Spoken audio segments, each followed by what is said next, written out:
Thank you, President Wright, for that warm and kind introduction and for your remarks. I'm having a bit of a fanboy moment. I didn't know Joy was going to be here. Big admirer of your work. To the planning committee and to these amazing student speakers, please give them another round of applause.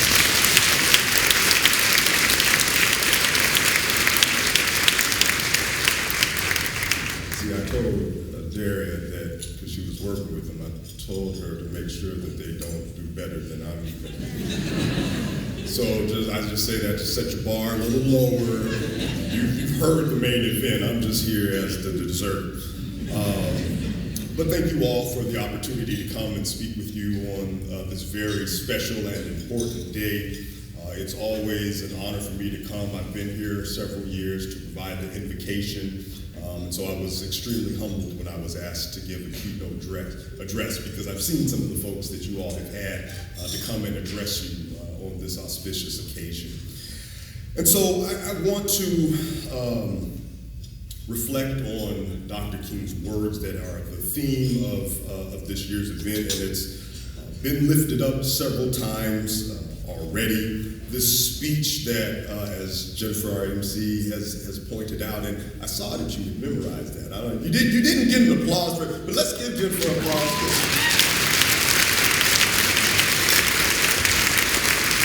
I don't know if you all were paying attention, but when she was reciting Dr. King's speech, she wasn't looking at her notes. She had committed that to memory, so that's a very impressive task. But in addition to being a masterful master of ceremonies, but and she had acknowledged rightly, I think, that we often receive the very sanitized version of Dr. King's speech, the very lofty and high out ideals of black boys and black girls holding hands with white boys and white girls and letting freedom ring from every mountaintop till we can all join in the old Negro spiritual, free at last, thank God Almighty, I'm free at last. And it's very important and it's very resonant and it touches us in a very special way. But what gets glossed over and overlooked is the tension that gets created earlier on in that speech when he talks about that the Negro lives in a lonely island of poverty in the midst of a vast ocean of material prosperity. He talks about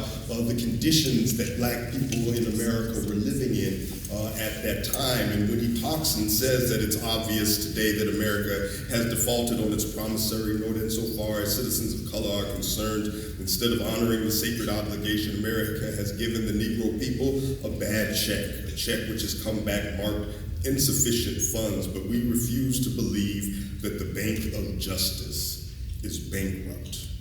We refuse to believe that there are insufficient funds in the great vaults of opportunity of this nation, so we have come to cash this check, a check that will give us upon demand the riches of freedom and the security of justice. What King did in that moment was a rhetorical maneuver that had created this tension that he would later juxtapose with these lofty, uplifting ideals, but that imagery that he used of that unpaid debt evoked Abraham Lincoln's description of the debt, which was marginally paid through the Civil War. And he gave this speech, and you can look and see there's President Lincoln there giving his second inaugural address. And I don't know, somebody said, like, this might be John Wilkes Booth up there. I don't know. You can judge for yourself. But in that speech, in talking about the war that had torn this nation apart and the reasons behind this war, he said, if God wills that it continue until all the wealth piled by the bondman's 250 years of unrequited toil shall be sunk, and until every drop of blood drawn with the lash shall be paid by another drawn with the sword, as was said 3,000 years ago, still it must be said the judgment of the Lord are true and righteous altogether. So that there was a reckoning that this country had to come face to face with, that Lincoln had believed it might not have come, and King lifted up again that it had still not come.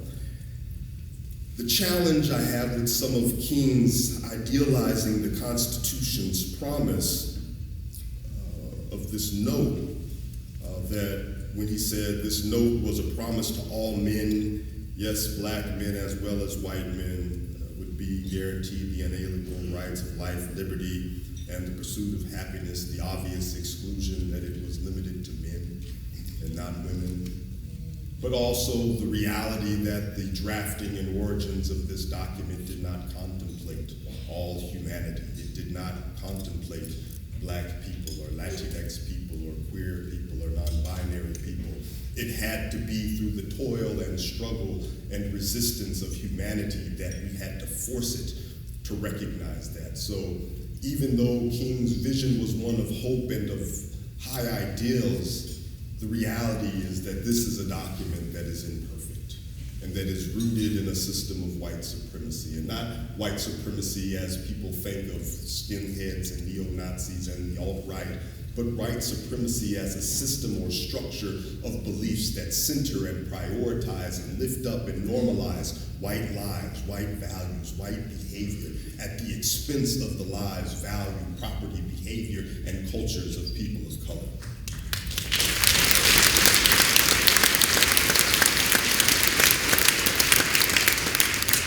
And so there's a certain trajectory that this nation has from its original sin of genocide of First Nation peoples.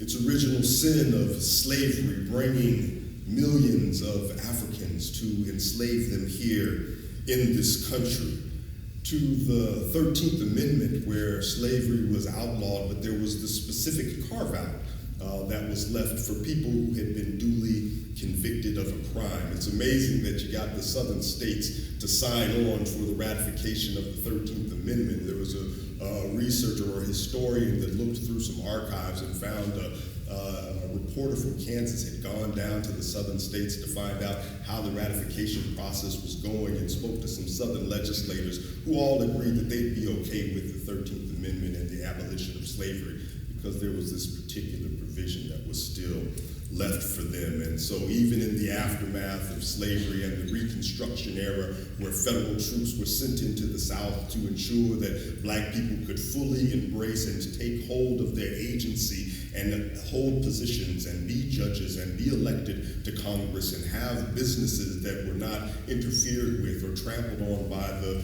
resentment of local Southern whites, that only lasted for nearly 15 years. The Reconstruction period ended in 1877, and after that, in the immediate aftermath, we see in the post-Reconstruction era the rise of black codes, the criminalization of black life and black behavior.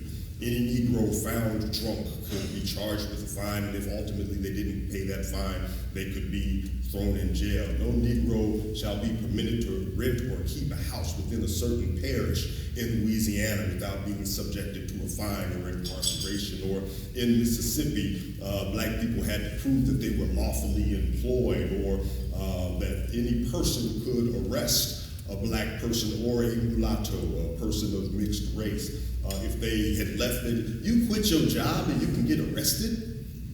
That's ridiculous, but the reality is, if you think about slavery as a form of social control and the economic engine of the South, and you immediately take that away, what replaces it as a form of social control and an economic engine of the South? Well, one of the things that replaced slavery as a form of social control was lynching. It was a form of intimidation and bullying and fear to keep black people oppressed. But there was another form, and that was convict leasing. That exception in the 13th Amendment allowed black people to be criminalized and taken into custody and then leased out to these former plantations. There's a book by Douglas Blackman called Slavery by Another Name that talks about the rise of the convict leasing industry. And this is a picture from one of those prison camps where black men were arrested for violations of these black codes and then leased out to work and to labor.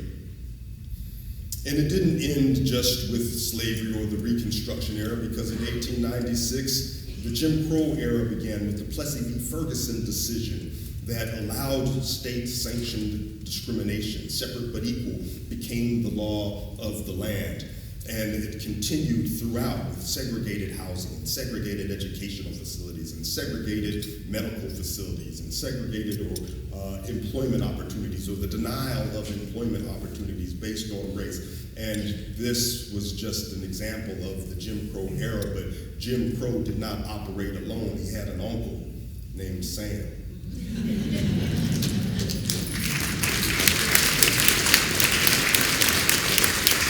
You see, Uncle Sam's role in this cannot be overlooked. The federal government had a role to play in further oppressing and marginalizing people of color, and particularly black people. This is a map that is up, and it shows the Boston area, and it is a map of redlining, and it shows the specific areas where federally black-backed loans would not be issued to anybody, and those were the areas, and if you're familiar with Boston, that red section, that's kind of up around Beacon Hill, the South End. That's, despite what it looks like now, Beacon Hill used to be where black folks lived. It's since changed. But if you look at that, this is the federal government's role in that. You think about the Social Security Administration Act of 1935, a compromise, again, with the southern states to allow this to be passed into legislation, required that domestic workers and agricultural laborers would not be entitled to Social Security benefits. When you think about who were domestic laborers and agricultural workers in the South, it was black folks. So Uncle Sam is deliberately excluding people. You think about the GI Bill, one of the greatest generators of wealth for an entire generation because it allowed people to purchase homes or get education, but under the Jim Crow era, being able to purchase a home in a federally restricted location because of redlining limited your opportunities. You couldn't go buy a home just anywhere, and the place where you could go buy a home, you couldn't get a federally backed loan for that. And to the extent that GIs applied, or black veterans applied for the GI Bill, in some instances they were denied, and if they used it to go try to get an education, there was still legal segregation in the land where many folks weren't allowed to go and attend predominantly white institutions, and then would go to some of the historically black colleges and universities, which ended up in many instances being oversubscribed.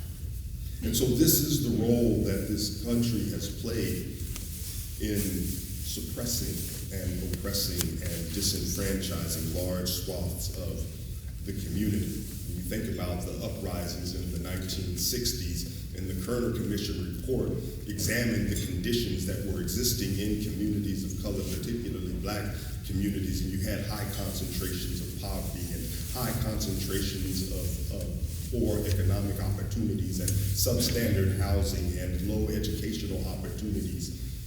And you see the precipitating event in many of the uprisings, or what other folks would call riots, was the act of police aggression, beating somebody over the head, or unjustly arresting someone, taking them away, and then they come back beaten and bloodied. And that was the moment where communities began to push back and resist in ways that would result in the National Guard being sent out. This was the conditions, these were the conditions that Dr. King was talking about, this tension that he had created in this speech as a need to be able to cash a check that would not come back marked insufficient funds. 50 years since the Kerner Commission report, and you wonder how much things have really changed. That's an image from 2015 from Baltimore, I believe. There was a recent study that looked at what has happened since the Kerner Commission report, and it shows that although there has been some progress, there has been a lot of setbacks or stagnation. 7.5% of African Americans were unemployed in 2017 compared to 6.7% in 1968, still roughly twice the rate of whites. The rate of home ownership for black people is just now over 40%, still trailing 30 points behind white families. And the incarcerated rate of African Americans has tripled from 1968 to 2016. So really have things changed much? You think about what some of the conditions are here in Massachusetts. I don't know how many of you all saw this Globe Spotlight series that lifted up the Federal Reserve study of the color of wealth here in Boston, and the median wealth of a white family in Boston is $247,000, whereas the median wealth of a black family in Boston is $8. And people had to double check that and say, wait, is that a typo? No, it's $8.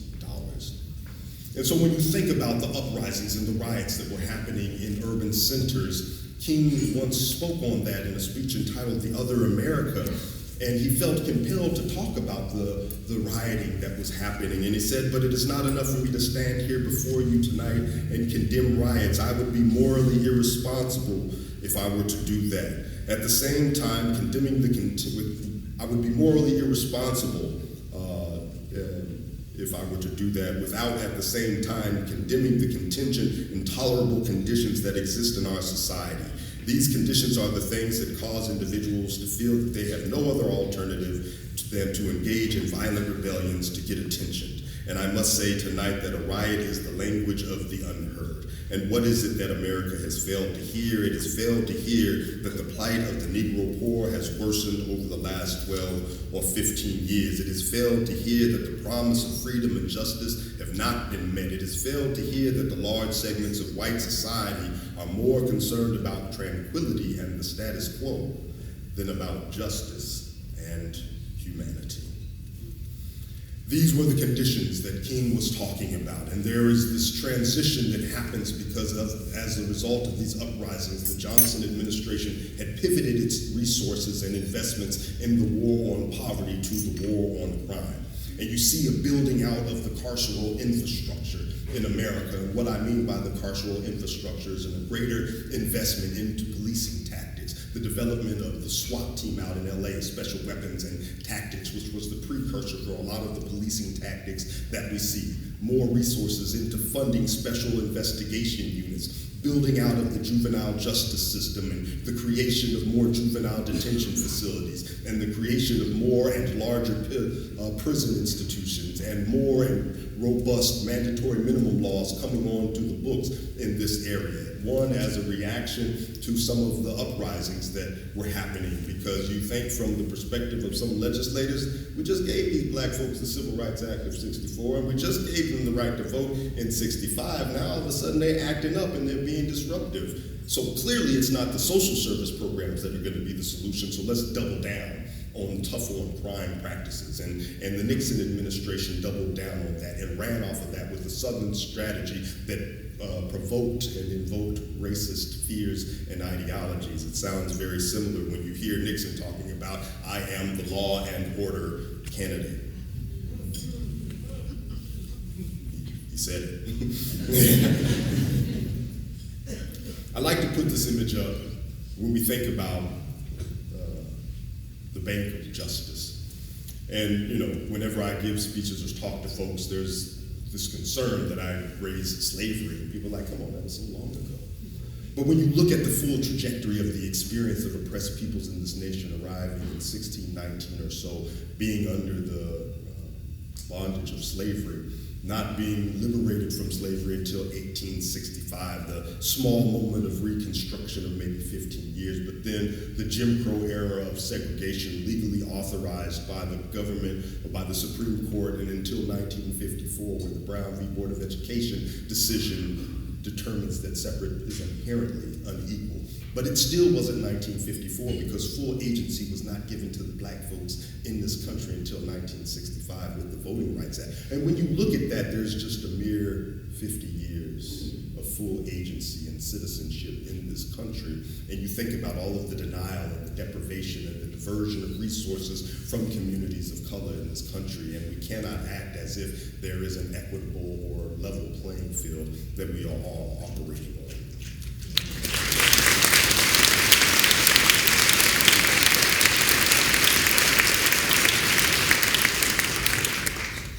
And so I say to you that the Bank of Justice is not actually bankrupt, but rather America's account is overdrawn.